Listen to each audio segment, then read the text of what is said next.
Everybody, welcome to Lethal Sales. We're happy to have you all here tonight. This evening's topic is I could use an AI bot myself, is AI, and those of us who have products or services that use AI to help dealers. We are very interested in hearing from you. So, should we start with Jeffrey? Why not? Never go wrong with Mr. Scherer. Good evening. I will be probably coming off early tonight. We're celebrating. My son got one of his new certifications. That's great. Nice. Fantastic. Great. For anybody that doesn't know, his son, Derek, man, you just couldn't find a finer young man. He's a great kid. Great young man, I should say. Yep. So, yeah. At our age, they're all kids. But by the way, he's if anybody has the time and make the time, he did a fabulous podcast with our buddy Joshua Taylor. Really good. Yes, he did. Okay. So yeah, I mean, I jumping live on AI, and I discover new things every day, and I'm parked on it for pretty much all the day. So it's enlightening to me. It's very challenging to me, and I think it's got a place for everybody in the right context. So I'm going to jump in there for a second, Jeff. Basically, in light of AI, and there's a lot of confusion out there, and what is AI, what is machine learning, what is this, what is that, and dealers are being thrown into this and have very little knowledge as vendors. We still have very little knowledge in it, but there really is a couple things that we have to define, and this could be a good segue into the conversation. One is, does it help the dealer operate? Two, does it help these teams do better in communication with the customers? And three, does it allow for the customers to be better served by the dealership? And those three different areas of AI are really, and I like to say that's the AIAIO, the three segments.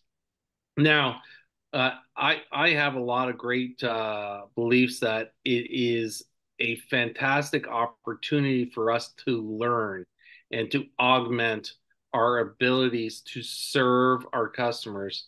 And Jeff's system that he uses with intelligence is a prime example of how we can use AI to alert us in the actual understanding of customer service. So go ahead, Jeff. Wait a minute, hold on. Because I'd like to tie something into Jeff that goes in with Andrew. For anybody that missed it, BEV had a call today, and I was kind of in and out, Andrew. I was on the turnpike coming back from a dealer, but I'm really lucky that I caught the end, because Andrew did something where he was channeling Larry Feldman.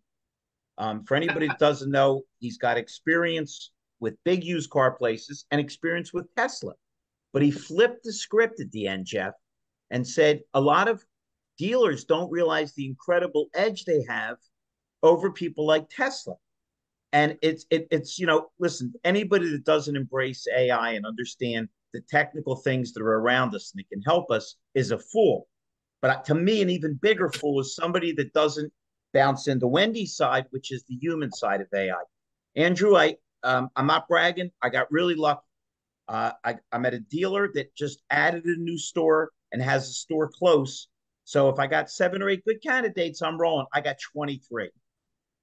But I had 2 or 3 people that I booted, and I never boot anybody, because when I called them to say, "Are you on your way?" Oh, I forgot. Well, they forgot because either they're too stupid to use a pen, which I still think is the most dramatic tool you can have if you're running a damn business, old school that I am, Or if you want to be more modern than me, understand, Robbie, my iPhone has a rotary dial on it. I'm still using an abacus and sundial. But how about putting it in your phone? But how the hell can you exist in a world where you're trying to get a job and somebody says, come in, and you don't even write it down? So Jeff Scherer is one of the most technical guys I know. The reason I love him is what a good guy he is, what a good guy his son is. Okay. But Andrew blew me away because when we got done every technical spec and all the interesting things, he said it still comes down to pushing the human side right up against the AI. That's all. You really impressed me with that, Andrew. I loved it, and I'll defer back to Jeff. I just wanted to see if we can meld all that stuff together. Thanks. I'll second that. That was a great call today, and just looking at things in a different way. And I think the whole thing with AI is that it's an enhancement to the business process. And it really just draws in more things that you can possibly write down, record, or keep track of in a day. And again, the way that I use it, we just create a big bucket every day of information that we can now make it very easy for people to dip into and, find out what happened today, even though nobody wrote it down, nobody put it in the CRM.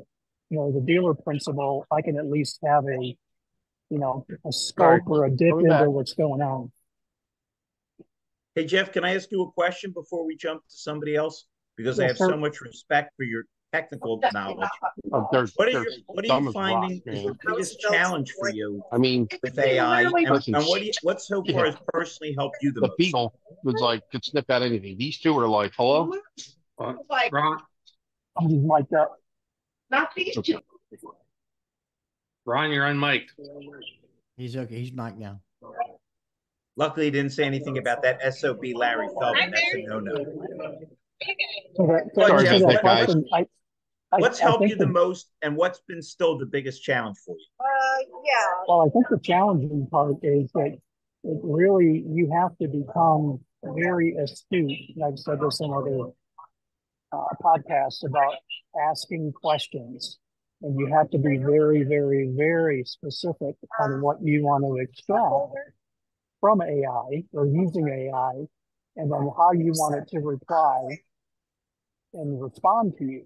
What are the questions that you want answered? Is it a yes or no question, or do we need more details? So it's made me much more astute, I think, at being able to,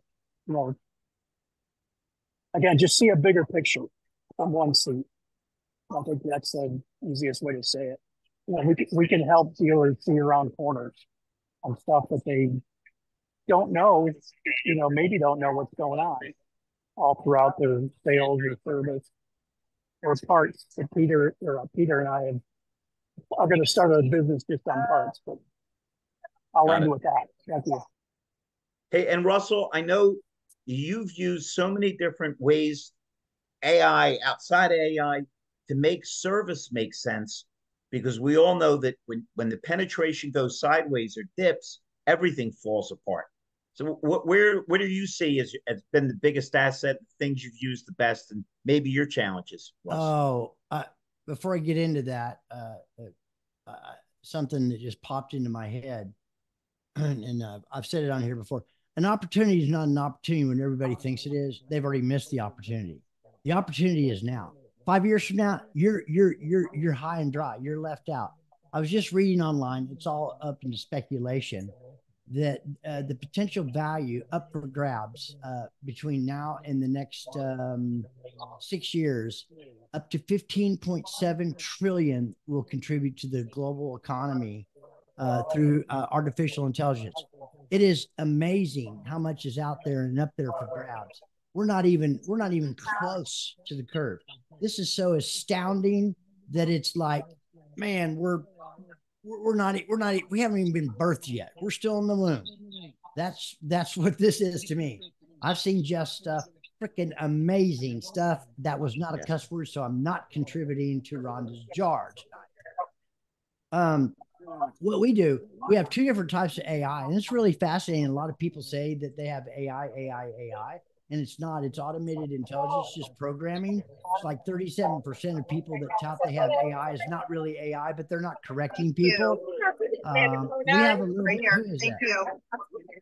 Oh, we have a little bit of both. We have artificial intelligence, and we also have automated intelligence. So all the video that you listen to is AI. Jeff. Yeah. Jeff is anyway, frozen. I got off track. I'm so ADHD, I get off track really easy. So anyway, the future is, here's what I think. Okay. I hear people say in rooms all the time, I don't really correct them, but nobody's mentioned it here. So I'm just going to tell everybody what I think. Everything that I think and I say out loud is subject to change in 3 or 4 weeks, because I'll have new information and I'm able to change my mind, okay, as I get new information. But a third of the global economy is going to lose their jobs, period. A third of them, new jobs will be created. And then the other third, their job descriptions, they'll have their job, but their job descriptions will change.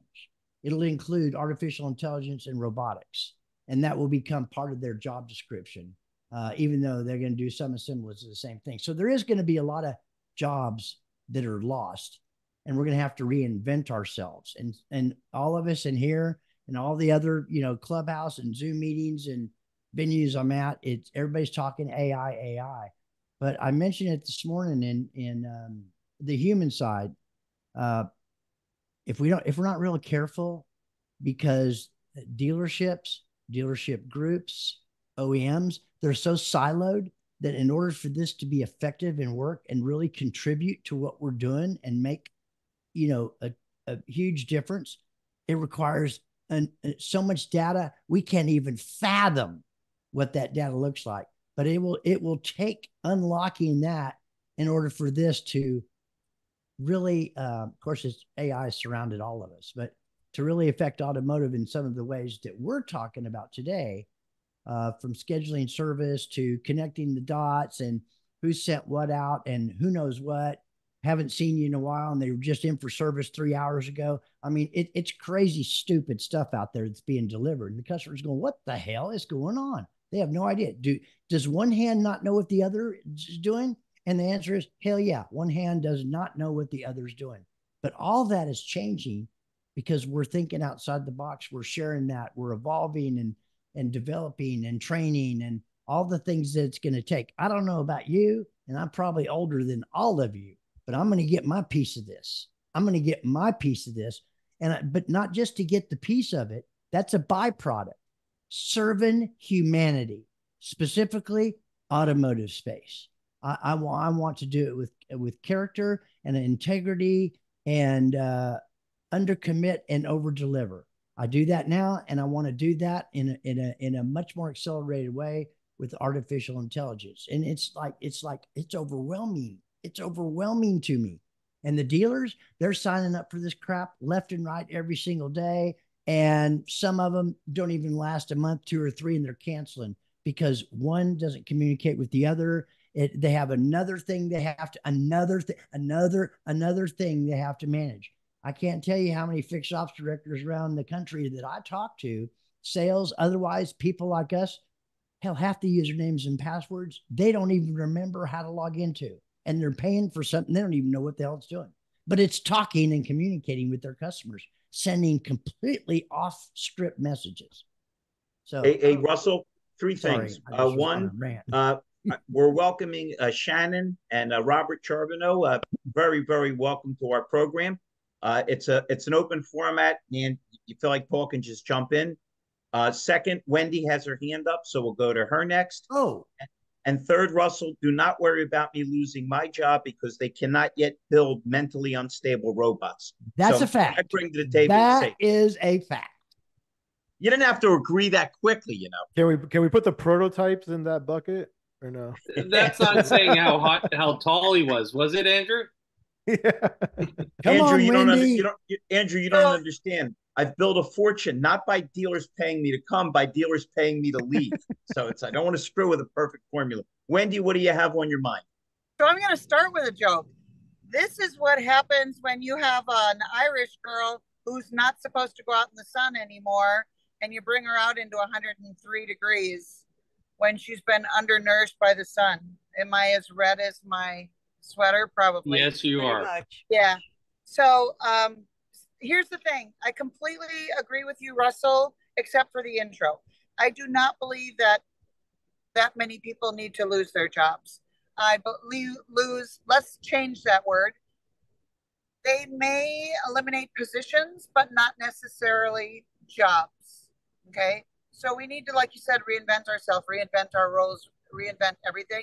And we're going to have to rely heavily upon people right now adopting it and embracing it and learning about it as it is. I got to tell you, and it's funny, Russell, you and I are in sync in so many ways, and mostly always. And I've been spending so much time, and that's why I'm not in my morning clubhouse rooms from 2 a.m. on anymore, because I'm putting extra nighttime work into my pursuit of AI knowledge and practice. And I'm right now working on some custom GPT bots. And I have to say jokingly, we put it in our chat, but I have a little service AI bot on my website, and Woozy, no, was it Woozy? Yeah, Woozy Rogers, one of our founding members on Human Side of AI, felt like playing with it. So he asked it about he asked it to tell him a little bit about who he's speaking to or whatever, and it gave a nice little summation of who I am, and I think it even said we'll throw in a little bit of humor, and then it threw in a joke, so it was hilarious. But my point is, we're going to have to reinvent the roles, because as we also discussed this morning, you have to police your AI, your bots, your responses, your tools, both from the provider side and the client side.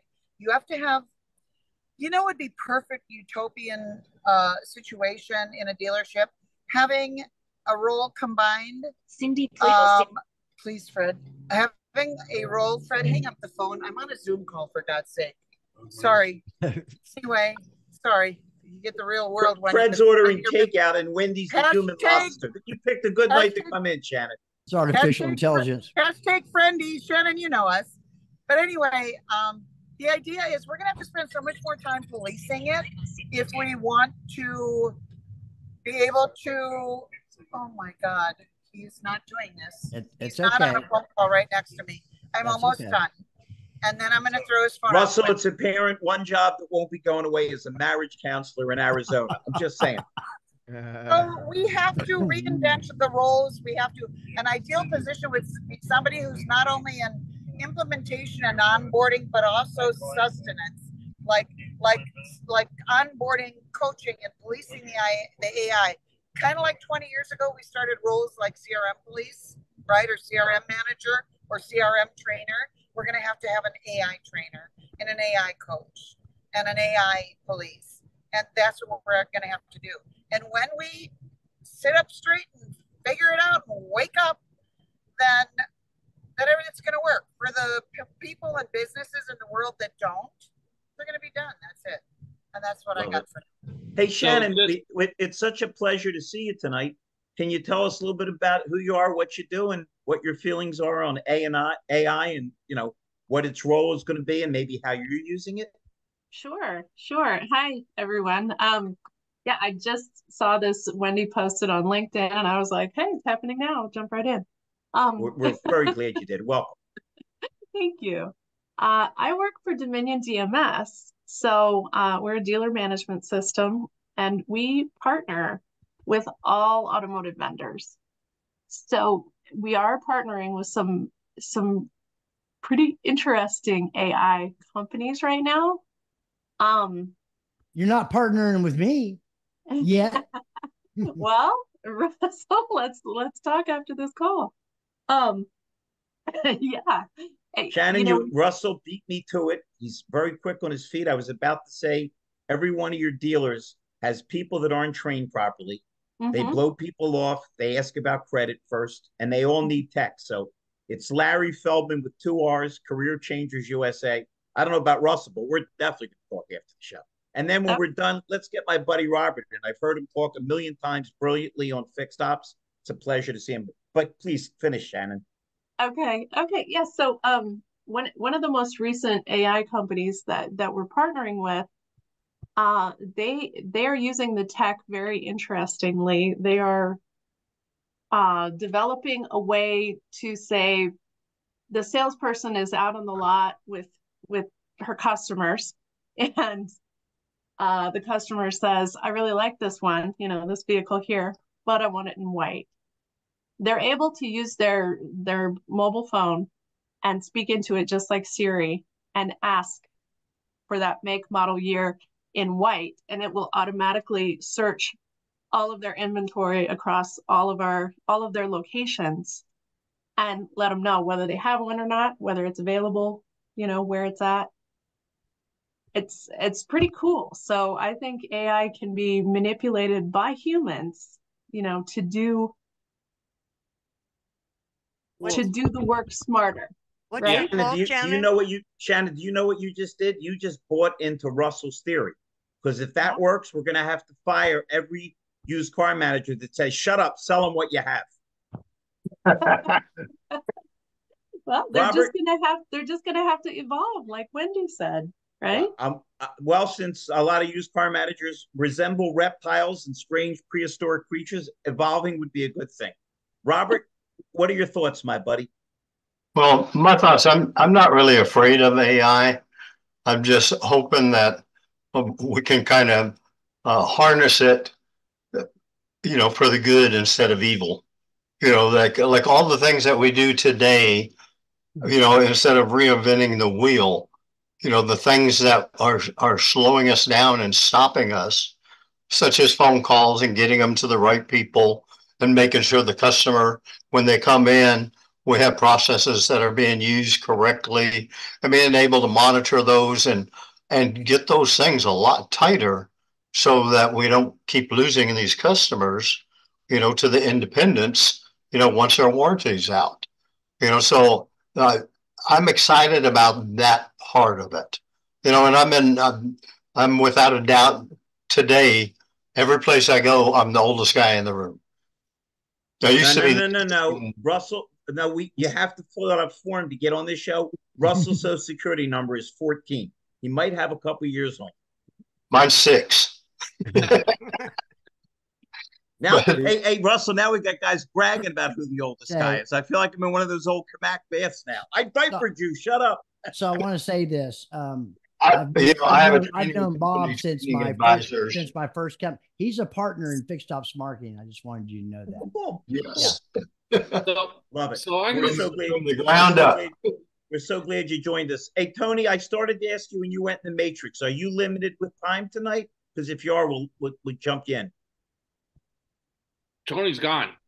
Tony's gone. Get Joe in there. Joe just popped in. Let's go, Joe. Joe's on the board in New York. Joe, so good to see you, buddy. Good to see you guys too. Sorry I'm late. My daughter got a flat, so I just had to try to order some tires and try to get it resolved tomorrow. Good for you, Dad. Excellent. Yeah, fun. It's my second one. I'm in a pro. She's making them all go flat as quick as she can. So, but thank you. So what's going on here? We're talking about AI, how it can be an absolutely wonderful tool.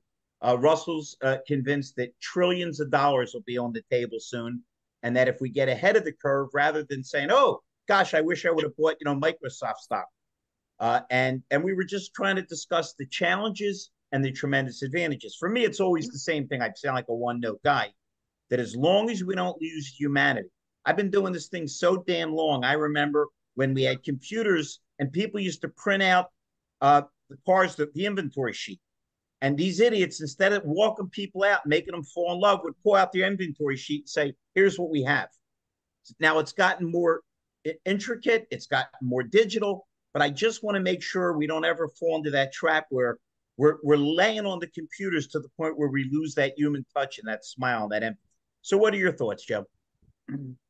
No, I feel like you nailed it. I mean, I think that I'm not as even though there's tons of rooms on AI, and I was just having a conversation or texting with Wendy Reeves last night saying that I got to hop in, in that AI room. Wendy wanted to know if you needed any suntan lotion because she's definitely not using hers. All right. No, I'm good. I like to burn. I like to burn. So Well, you are a firefighter. yeah, so it's true. It's true. But yeah, I think that's the biggest thing. I'm still trying to understand and to separate AI and what is true AI, and I'm not savvy enough to recognize, what's actually AI and what's like some kind of inferior sort of knockoff. I think that from what I hear people saying, some of the things that they claim to be AI aren't actually that, if that makes sense. And I don't know. It's just automated or programming. That's not true AI. Yeah. Okay. Got it. So yeah, look, I think that's the big thing. And what I also hear is that, it won't replace people, but it will just enhance their effectiveness and efficiency. And so this will get things started, and you need that human touch to keep it going and to make the magic. Right on. Perfect. Hey, we got Timothy Nilsen on, but we got my buddy Durran Cage. Durran, we're talking about AI. Would you like to publicly admit at this point that John Ellis is an AI creation? Andrew will back us up. Oh my gosh. Yes, John Ellis might be partially AI a little bit, but go ahead and let the guy let the guy who's going to go next. Yeah. For anybody that doesn't know, this guy has his finger on the pulse of BDC so much it's frightening. What are you seeing out there that's encouraging you, and what's scaring the heck out of you? And then we'll jump to Timothy and my good buddy Ron Boss. What do you think, Durran? Positives and negatives. I would say encouraging is when a leadership team takes something that's written down in a playbook and puts it into action and holds their team accountable to it and praises them for doing a great job. That makes me just get up and jump up and down for joy, because the dealers that are winning are being intentional with the small things, and the dealerships that are struggling are trying to focus on a big thing, something magical like an AI bot, or nothing against AI or anything, but we're looking for an innovative tool to solve our problems, and it just won't do it. You've got to have that groundwork laid down first, get the foundation, and then layer on all these cool tools that we all know of that make the experience and make our jobs easier. But it warms my heart when I see a store get the fundamentals down first, those things that you and I preach so much, Larry. Durran, I had an advanced class a week ago, so I got, with advanced, I talk about stuff like breaking slumps, and I'll tell this only because he just passed away. I love to tell the story when Bill Walton got to UCLA. Kareem Abdul-Jabbar, who was then Lou Alcindor, won 3 straight championships, and he was Bill Walton's idol. And he said to John Wooden, who was the great coach, the Wizard of Westwood, "Coach, I want to be like Kareem." He says, "No problem. Let me show you how to pull up your socks so you don't get blisters." He thought he was kidding. He was the #1 schoolboy. He says, "Bill, I don't care who you are. Around here, we start with the basics." If you do the little things right, all the big things take care of themselves. No, that's it. You're 100% correct. I'll give you just a short example. It would be like a dealership who got their fundamentals down right, unleashed a video strategy to go after their CRM customers, to ask them if they'd be interested in upgrading, replacing their vehicle, and the customers got engaged. They liked that, and they sold 3 cars from that.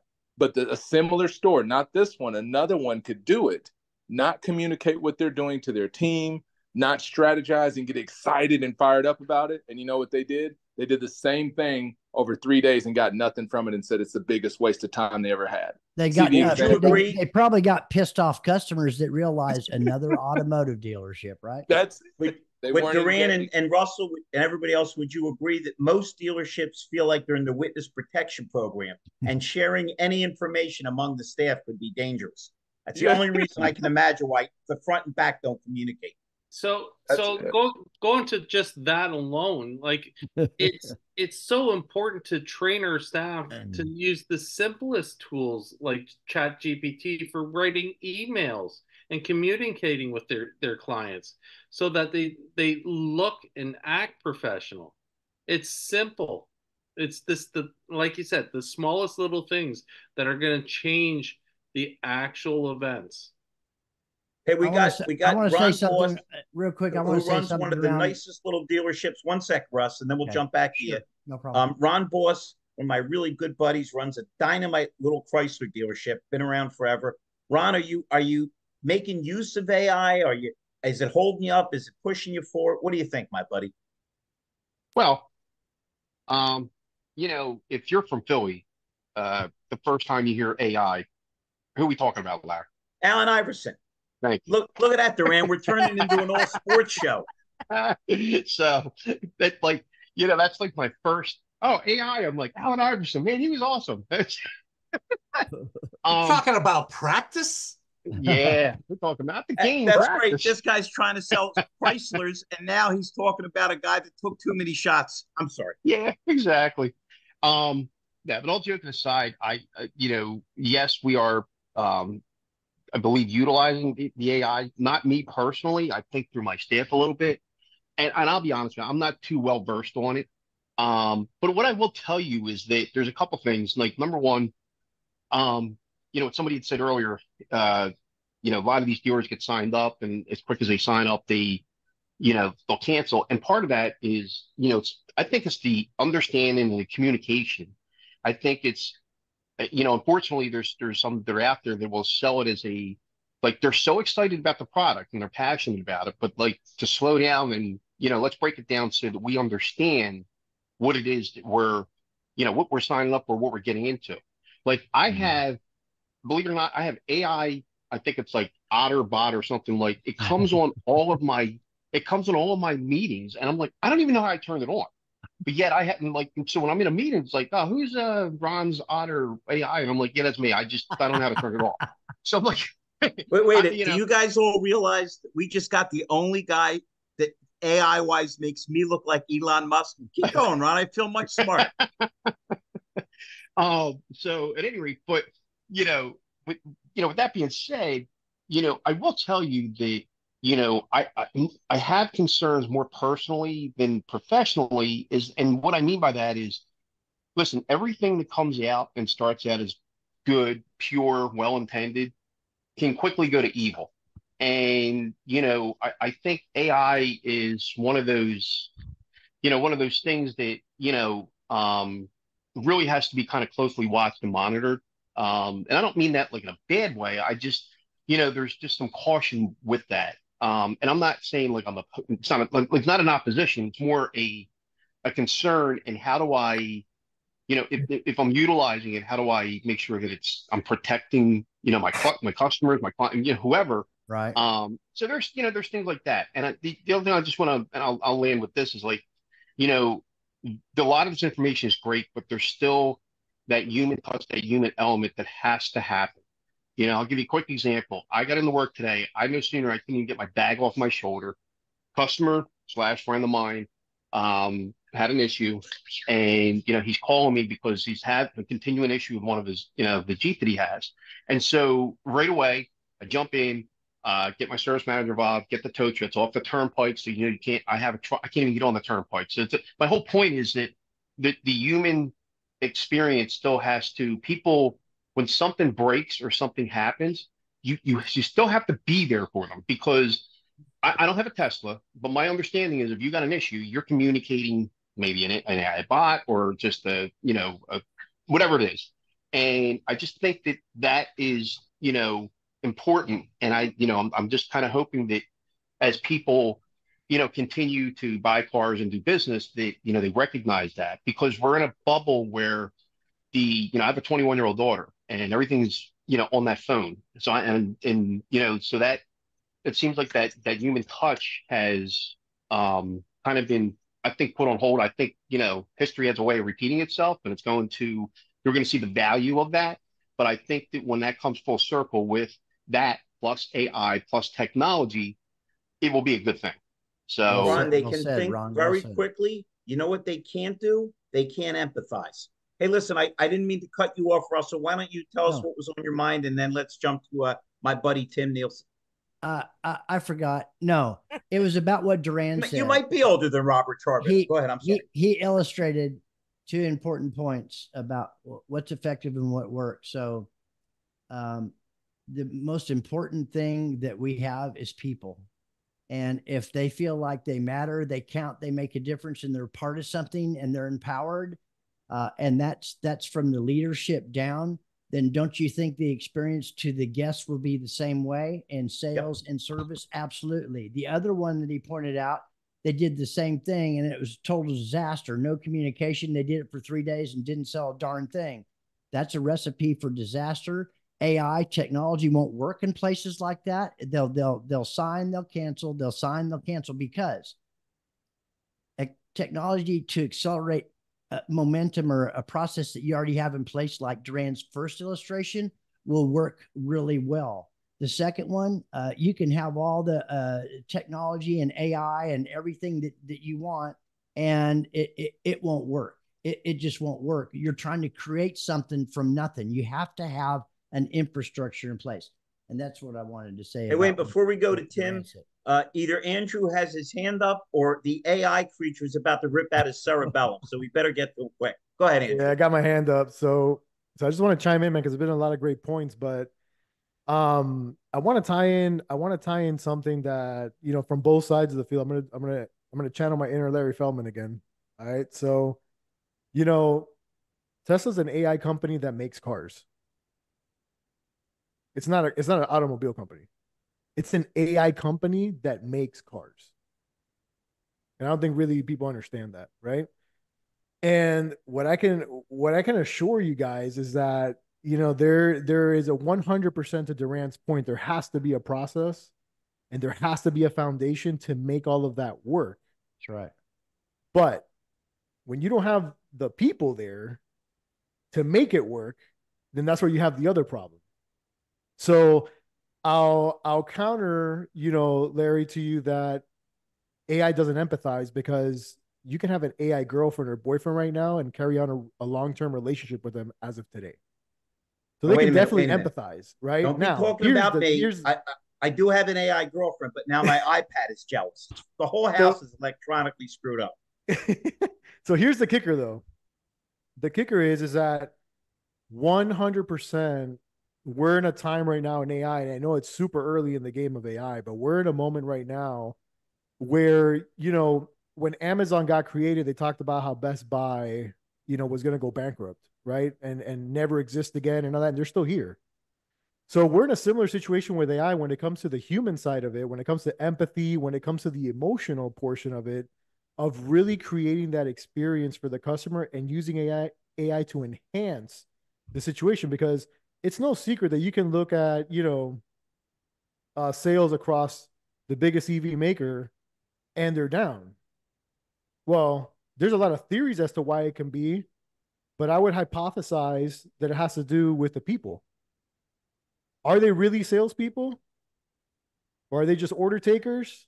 Right. Or are they a combination? It can be a lot of different things. And what I can assure you is that dealers have an advantage. Again, they have an advantage because they have a culture that is able, if used correctly, to make the biggest gains they've ever made, because they have the groundwork that these newer companies or AI companies are just trying to make a program to sell to you for like a one and done fix. For the people who are trying to do a shortcut, it's never going to work. You got to have a balance of the people and the right AI product to make it go to a different level. And when Wendy was saying, what do these roles look like? I definitely foresee, like there could be a social media manager or whatever. There has to be an AI manager in the building possibly in the future, because you want to make sure that, your AI is probably, addressing multiple things at a time throughout the day to make the experience for the customer be memorable, so that AI doesn't ultimately replace everything, because it obviously has an opportunity to. And if you look at movies, there's many movies that show you that what AI could be capable of doing. Hey, Andrew, and you know what's really funny? Even these big tech companies, they evolve. I was watching the guy from Motorola say they were basically instrumental in coming up with the cell phone, but they got away from it because they knew that wouldn't be their market. Now, that's pretty ballsy. That's like a car company saying we're out of the car business. Yep. But by evolving, they didn't fall off the face of the earth. I'm a little older than you, okay? Not as old as Russell and Rob we've established, but There was a time when the second biggest corporation in America behind General Motors was General Electric. But when you don't change, when you're stagnant, it's every great heavy. I'm a boxing nut. Every great heavyweight's the same guy. They get great on the way up because they're hungry, and then they go, I don't have to train to beat that chump. And then they're Mike Tyson picking up their mouthpiece, crawling around with their hands and knees. But your point is brilliant. Hey, we got my main man, Peter, has his hand up, and we jumped over Tim Nilsen. So how about if we hear from Peter and then Tim? And Andrew, thank you so much for being here, buddy. So I just want to concur with what Andrew said about Tesla being an AI company. They are absolutely an AI company. After owning 5 of them, I know exactly what they're all about. They are data capture 100% on the use of the automobiles, and that's why they're always on and always connected. So they're capturing everything that we do to make that vehicle better each time we drive it. And that's the whole thing about AI.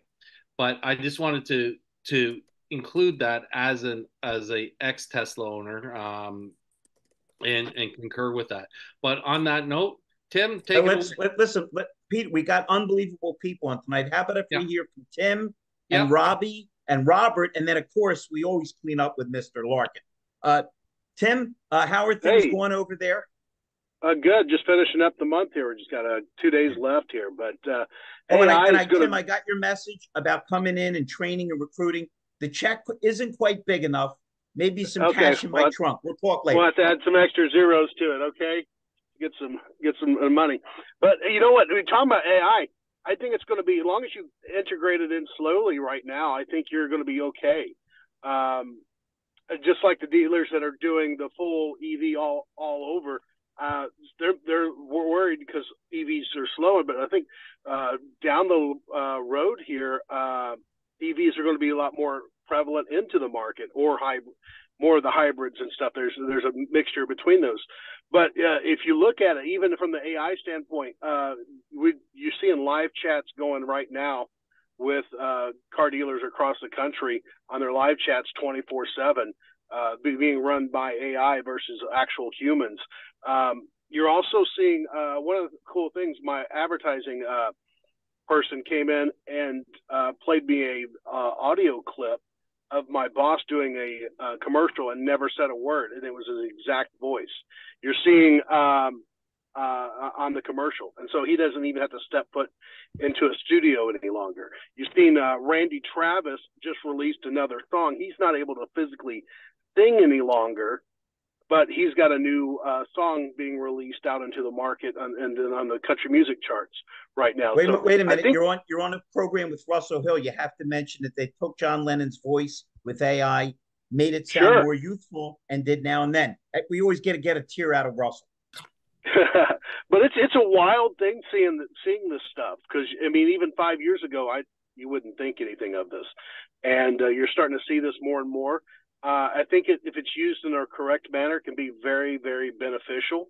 I think if you rush it too much, you'll see people get frustrated and turn it off early and say, well, we're not doing that. And but you're seeing that in the dealerships, to where it's going to control a lot of the online presence, I think, going forward, as far as people placing online orders and so forth. Just very similar to what Tesla is doing. And you're going to utilize it to what Tesla's doing to capture the people's information on demand there and be able to market to them more. And listen, Tim, I'm going to jump right back to John Wooden in honor of Bill Walton. Wooden had a famous saying for his team: go fast, but don't hurry. Move, realize the world is moving, and if you stand still, you'll go backward, but don't rush through it. Hey, I recruit. I love it when they fire people. I get paid more. But if they onboarded them properly, if they took their time with them, they need me less. Maybe I better not talk about that. Robbie and Robert, and then, of course, we'll always close with Mr. Larkin. Robbie Howard, for anybody who doesn't know, Robbie is a terrific fixed operations recruiter and a friend of mine, which I'm lucky to have. Robbie, how are things going? Are you incorporating AI? Are you scared of AI? What's going on with you? So I use it more like a thinking partner, so to bounce ideas off and go back and forth.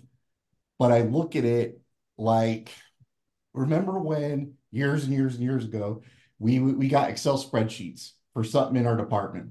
And then someone would build the sheet and the formula wouldn't calculate right. Everybody's up in arms. Why are we doing this? Because it was garbage in and garbage out. Yep. And we were frustrated, but it kind of runs parallel with AI. You put in things, and to Russell's point, it's about framework. If the framework's not right, you're not going to have that result. There's going to be a breakdown.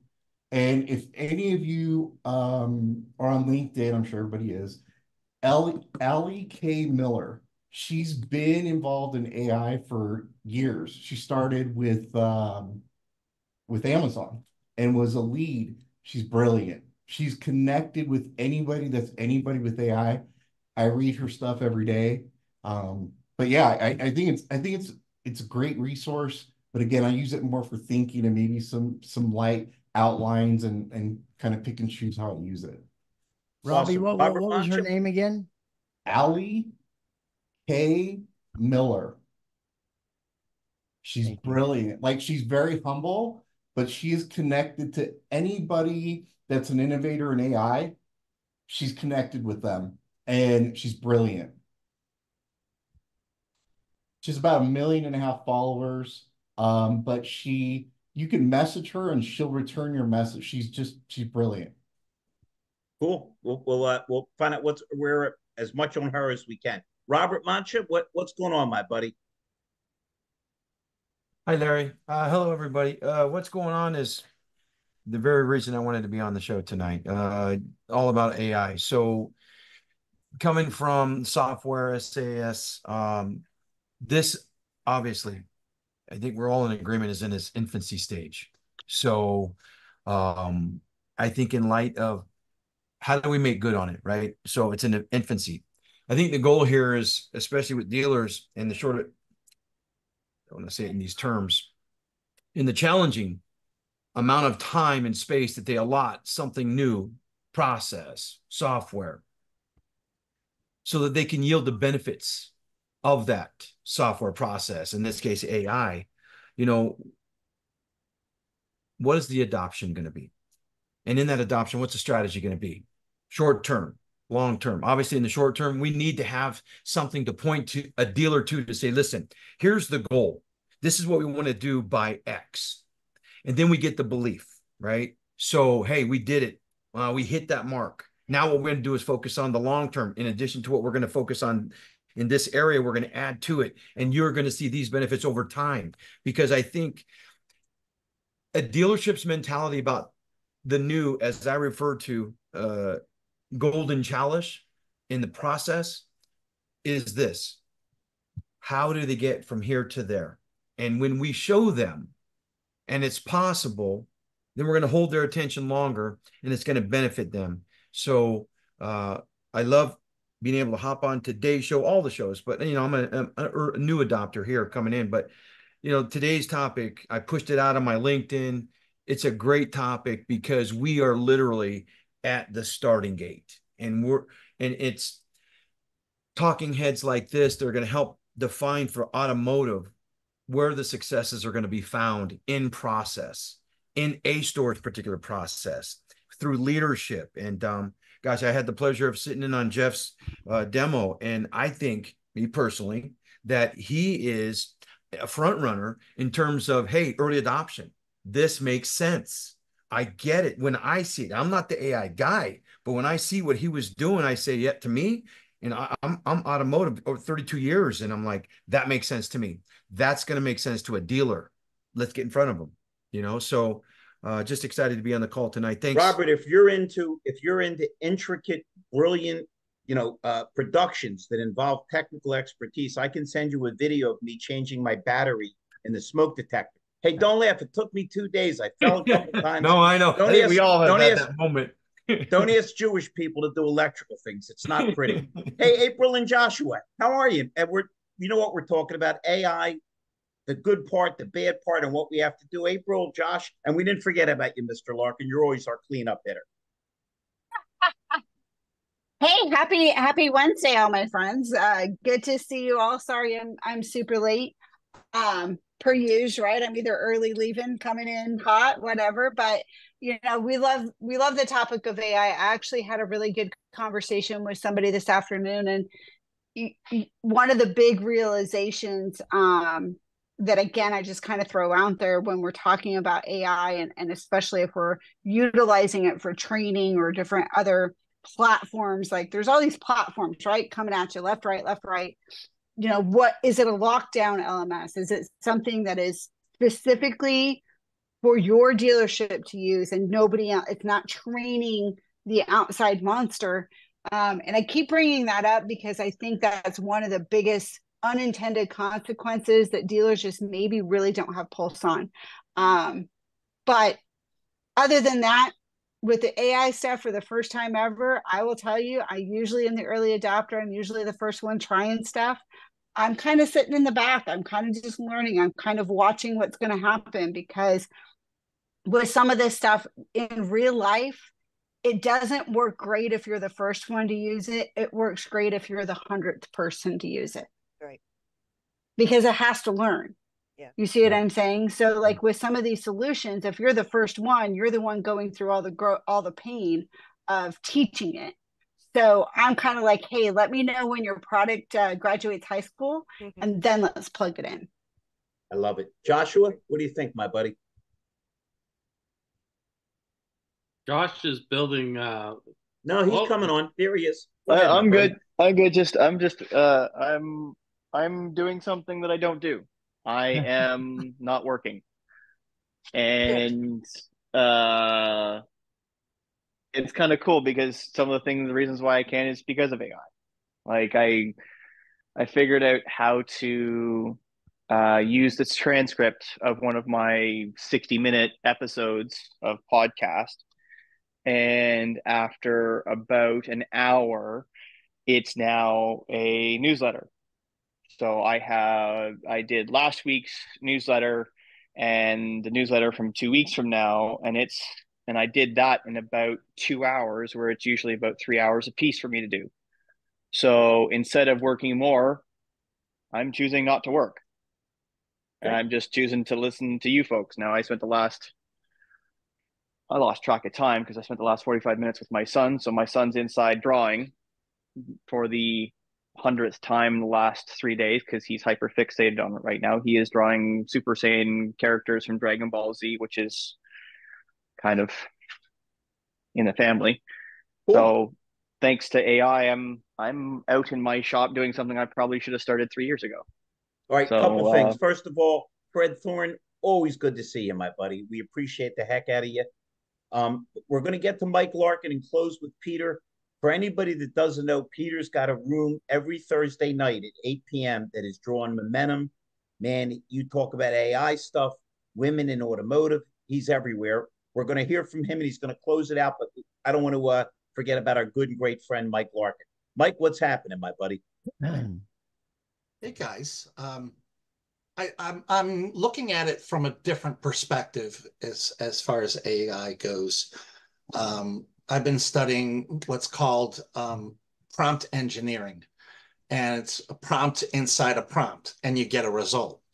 And we're taking that big monster that's like ChatGPT, and you can ask it anything around the world. Well, we're taking a step back and taking only the marketing part. Design me a product that's of value using AI that would benefit businesses. And the most powerful one, I used it today. It's just to get attention, and then to have that customer engage. And that's all a dealership could want in their market, is get the attention of somebody who's in the market to buy a car and have them be one of the dealers that they call. And then it's up to you. So what we've been doing is we have I put it in a chat, but it's an AI keyword search. And what it does is it checks out your website, but it selects, it gives you up to 10 long tail keywords that you're not using on your website that people are looking up and that your competitors aren't ranking for. Sounds like SEO on steroids, Mike. Now we put those keywords and we produce, render, and rank a video that we already know can rank on the first page of Google for those words. And you got yourself a domination program that when a customer is looking and they find you with a 60-second video, not always, but you know what? Your competitors don't have one. And that's where they check you off. So that's what we're working on. We're really excited about it. We call it AI domination. Right on, Okay. Mike. But absolutely, my main man. Before we jump to Peter to close out, little commercial. We've my website is officially up, Larry Talk. I think I've gotten it to most of you. My first video is what do Charlie Brown, Spider-Man, Mother Teresa, and Elvis Presley have in common? I would appreciate it more than you can know if you would watch it and share it as I continue to try to take over the damn world, right? Yeah, I have, and it's highly recommended that everybody does. It's awesome. Thank you. All right, Mr. Smith. Well, Larry, I can tell you that video is absolutely exceptional, and too bad it didn't make this year's Cannes Film Festival. But wait! You guys think I'm kidding you, but I'm not. I got 2 songs from my band, The Real Fugitives. You Don't Know What Love Is, and I'll Be There When You Need Me. That is in a song and a movie called Cash Storm. I swear to you, you can look it up at IMDb. It's at the Cannes Film Festival right now. So how's that? There you go. And me, I was just trying to make a joke about it, but let me handle the funny stuff. You handle the AI shit. We'll be just fine. Go ahead. There you go. So having said that, it's an absolutely incredible video, and it's really impactful. But what I'd like to just close out with is when we actually use AI, it's not to replace the humans. It's actually to augment their abilities and bring success to the dealership. If we use it properly, that's going to be there. To Russell's point earlier, where it's going to eliminate some roles, yes, it is, but that efficiency is going to allow us to replace through investment and grow, and that will bring back employment. The last thing I wanted to talk about is, yes, Larry, thank you very much for talking about the Automotive Innovators and Disruptors room that I hold every Thursday night. Tomorrow night is going to be a knockout night. It's Women in Automotive, which is the #1 show that we put together every month. I have 3 amazing women on the show as co-hosts. April, Wendy, and Rhonda, right? Pretty close. Pretty close. I do have past my bedtime. Sorry. I do have rooms for them coming up as the year goes on. But I have 3 women on. You'll have to join the show to see who they are. But I also. Man, what kind of teaser is that? That's a teaser. That's the good teaser. But I also have my Women in Automotive co-host, Katie Mares, who's on every Women in Automotive show with me moving forward. So it's going to be an incredible night. It's all about revving up progress, leadership for women, and it's very important to me. So please join us tomorrow night. Thank you very much for joining us tonight. It was all very amazing and impactful for what you all shared with us. And I thank you for all being here. And since we're not AI yet, we all had fun. We appreciate every damn one of you. We appreciate you. And thank you all so much. And we hope to see you all next Wednesday. And everybody stay healthy and everybody have some fun. Thank you. Have a good one. Everybody. Good night. Ciao for now, guys.